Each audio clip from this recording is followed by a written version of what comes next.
If you are like the millions of individuals out there, or at least the 750,000 or so who are subscribed to the channel, who are always curious about, I wonder what's going on under that desk. What kind of underwear is that guy wearing? Well, now you know, or you will know soon if you stick around to the end of this video and hear this offer from Sheath.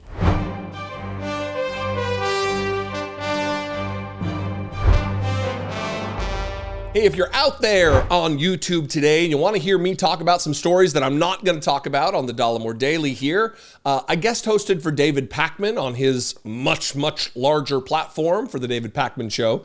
And you can check me out there. I would appreciate it very much. And by extension, if you're watching on David Pakman Show and you've never seen my stupid face and you'd like to come over here and be part of the team, you can hit subscribe and hit the bell so you get alerted when I upload new videos.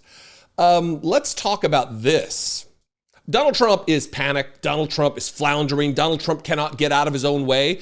I've said in previous videos, in previous weeks and months, that it seems as though maybe, just maybe, Donald Trump is throwing in the towel, that he's trying to tank his campaign. Really, there's no other way to look at it. From assaulting cemetery workers, trying to maintain decorum and dignity of Arlington National Cemetery, to the things that he's sharing on Truth Social, much to the chagrin of his campaign.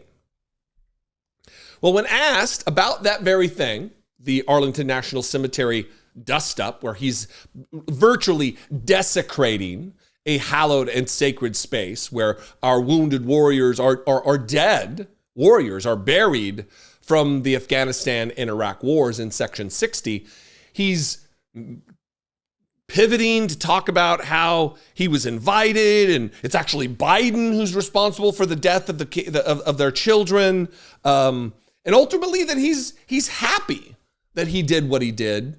And then we're going to get to a clip second that is, it's really why I'm doing the video here, where he blames Joe Biden in an unhinged conspiracy theory that this was a setup, that he was set up by Joe Biden and Kamala Harris. But first, him saying how happy he is that everything went down the way it did. I was asked to go there by people who lost their child because of Biden and Harris, because their pullout was so bad of Afghanistan. They lost their child. And all of a sudden I hear that somebody that I have no idea who it is got into an argument with somebody else at the cemetery about pictures being taken. I took them at the request of the families, and I'm very happy I did. Not what happened. It wasn't an argument. Someone was assaulted. Someone is so afraid to press charges that there will be retribution from your fan base, from your cult, Donald Trump. These are just the facts on the ground.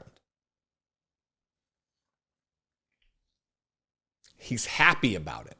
He's glad that it went down this way.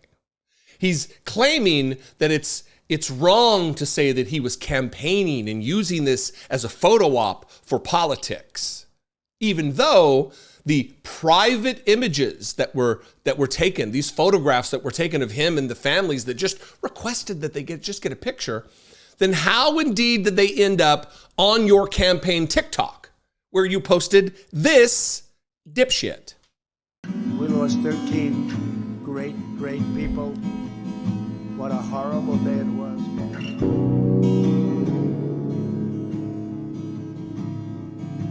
We didn't lose one person in 18 months.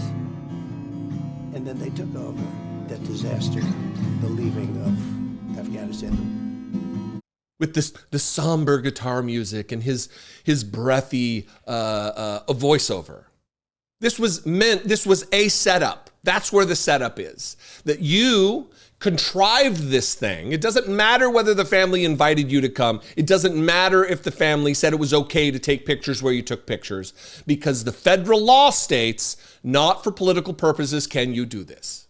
Very clear. You were warned up front by the Army, by officials at the Arlington National Cemetery, not a place to campaign. No partisan politics here.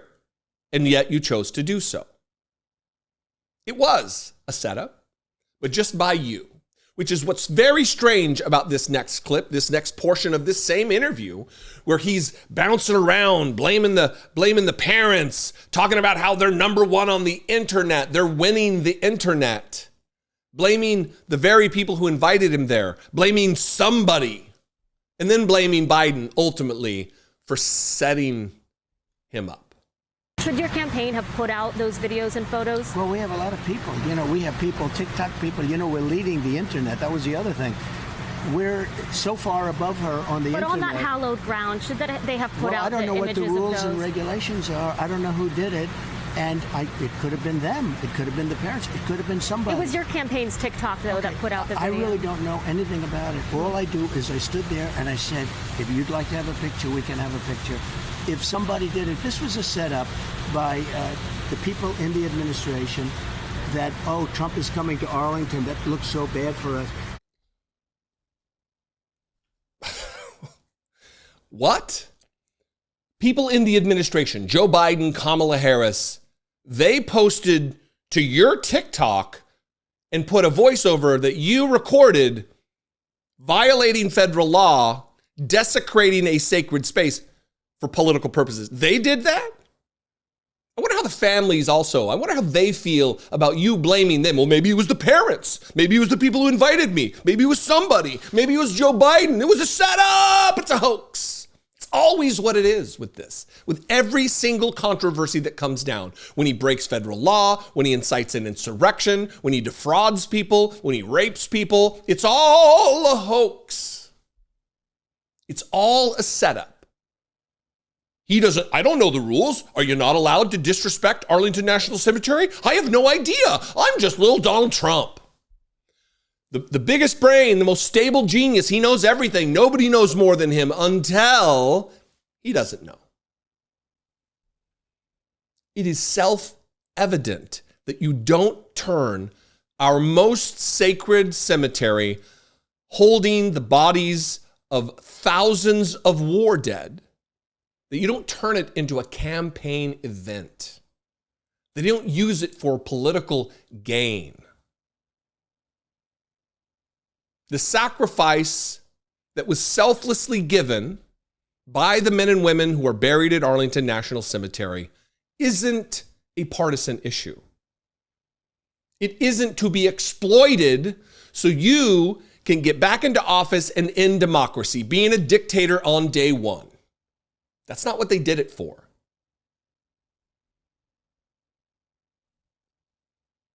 As a former United States Marine, as a disabled Marine veteran, I can tell you this is gross. I'm not fond of saying things are offensive. I don't really even know what that means. But if anything qualifies as offensive, this would be it. And I, for one, am pleased that the story's not going away. I, for one, am pleased that Donald Trump and J.D. fucking Vance can't seem to get out of their own ways. They're not letting the story just go away. Instead, he makes a new headline blaming Joe Biden for the fact that he did what he did. Donald Trump can't take responsibility for anything, even the obvious. Anyway, what do you think? Comment below if you're a veteran. If you know someone who's buried in Arlington, if you have a connection to the story, I want to hear from you. You can also leave me a voicemail, 714-576-4054. Email me daily at dollemore.com. Please consider, if you have it in your financial means, to throw $2 my way every month. You can help me produce these videos. You can help me reach the tens of millions of people that I do on a monthly basis. I would appreciate it very much. I think it's money well spent. It's a great $2. Click the join button below, become a channel member, or go over to my Patreon page, patreon.com/IDoubtIt podcast. Another way to help support the work is to watch this video where you can learn all about the underwear that I love. Very important. Very important. Watch this great offer from Sheath. Here in the United States, we grant separate powers to 3 co-equal branches of government: the legislative, the executive, and the judicial. Divided, each branch can better support the working of our government as a whole. Why shouldn't this practice carry over to the governing of our own bodies? Rather than allowing your branch and berries to stew in a single stuffy cesspool, well, why not divide so as to diminish your discomfort? Sheath Underwear is here to help you separate your church and your state.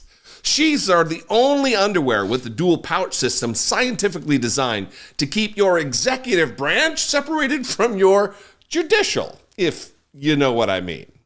Democratize your drawers. Head to sheathunderwear.com/Dollemore now and score 20% off right away.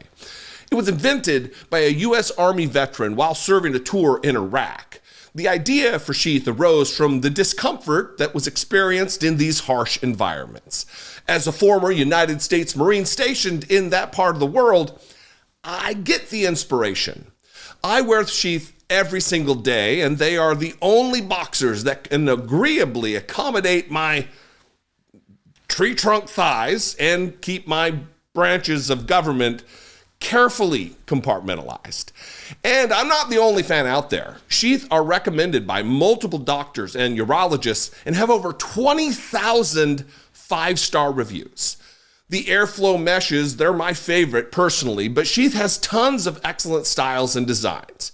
And once you pick, Sheath will land them on your doorstep nearly instantly, thanks to blindingly fast shipping and amazing customer service. Also, your purchase doesn't just help you out. Sheath supports multiple charities like Socks for Soldiers and Doctors Without Borders. So you're making the world a better place too. Upgrade your undergarments right now. Score 20% off when you head to sheathunderwear.com/Dollemore and divide and conquer your discomfort with Sheath Underwear.